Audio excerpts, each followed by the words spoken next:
Good afternoon, everyone. Today, we will be talking about the exposure of superalloys to high temperatures. This presentation is done by Jiaxiang, Kilanti, Jasmine, and Hokin. Firstly, what is a superalloy? Well, it is a metallic alloy that can be exposed to high temperatures. Specifically, it can be used at more than 0.7 of the absolute melting temperature. It is also resistant to creep and oxidation. But why superalloys? Due to the huge demands in various industries and its unique properties under high temperatures, our group decided to dig further into this topic, and we would absolutely be honored to share our results with you. Superalloys can be based on iron, cobalt, nickel, titanium, and aluminum.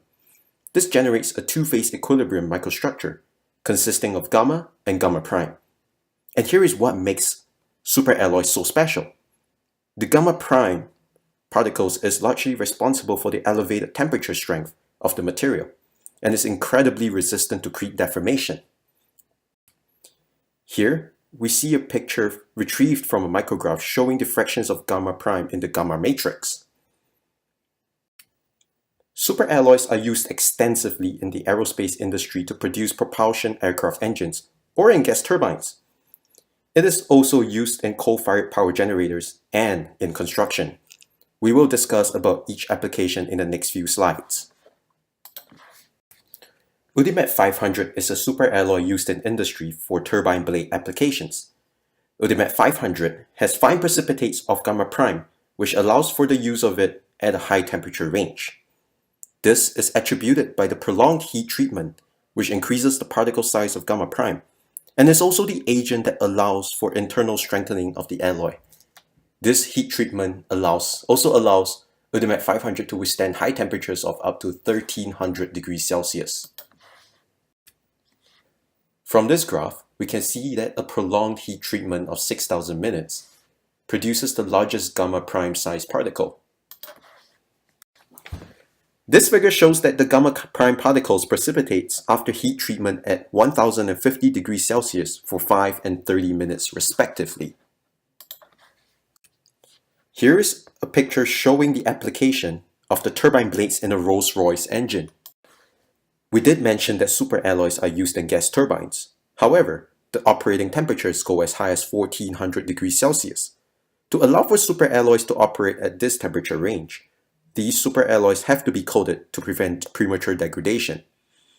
Some examples of the coatings are platinum aluminate, CMSX4, and SCB. Samples were coated with these materials and tested under extreme heat. Results show that they fared better than the samples without coating. Here is a picture of a turbine disc with platinum aluminate coating on it. Another use of superalloys is in the electric power plants. Most electric power stations are force-fired, and the turbines are powered by steam. The elevated temperatures of above 7 degrees C and the pressure result in the increase of efficiency of power plants. These operating conditions need nickel-based alloy products in the highest temperature areas and of turbines and boilers, resulting in the reduction of fuel consumption and CO2 emissions. How are superalloys used in structural application, you may ask? Well, as a matter of fact, aluminum is one of the most widely used non-ferrous metals for structural applications, owing its positive combination of low density, high specific strength, high corrosion resistance, good machinability, and excellent recyclability. Hybrid nanostructured aluminum alloy utilizes a microstructure strategy for a production of aluminum-based alloys with super high strength and elucidate the strengthening mechanisms, providing capabilities for designing high-strength materials for advanced structural applications. The processing strategy consists of 3 steps: gas atomization, ball milling, and hot pressing, as illustrated in Figure 1. Gas atomization is used to produce the amorphous particulate precursor.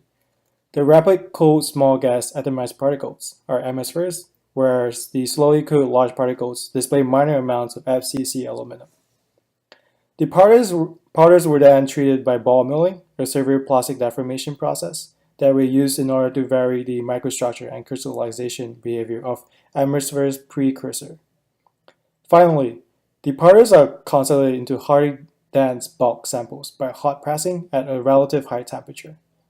at which the combined deritrification and consolidation of amorphous particle precursor. The higher strength of element alloys can be retained at elevated temperatures. The compressive strength at 523 kelvins increases from 0.91 gigapascals for HPO0 to 1.08 gigapascals for HPO2, seen in figure B. At a higher testing temperature, 623 Kelvin, the compressive strength for both alloys maintains at a high level of 0.45 gigapascals. The high strength of elevated temperatures indicates that the hybrid microstructure of present alloys is more thermally stable than those of other nanostructure element alloys. This is a picture of Marina Bay Sands in Singapore, which utilizes superalloys for construction. Superalloys coupled with the power of imagination provides us endless possibilities of what we can create. So, what have we learned? Superalloys are crucial in engineering applications.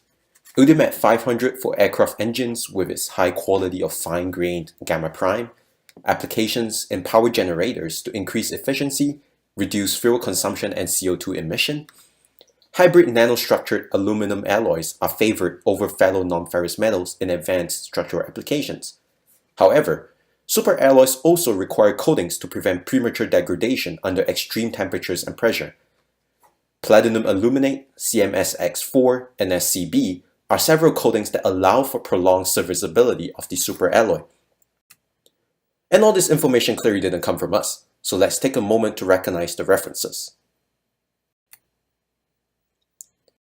Thank you for your attention, and we would like to know if there's any questions.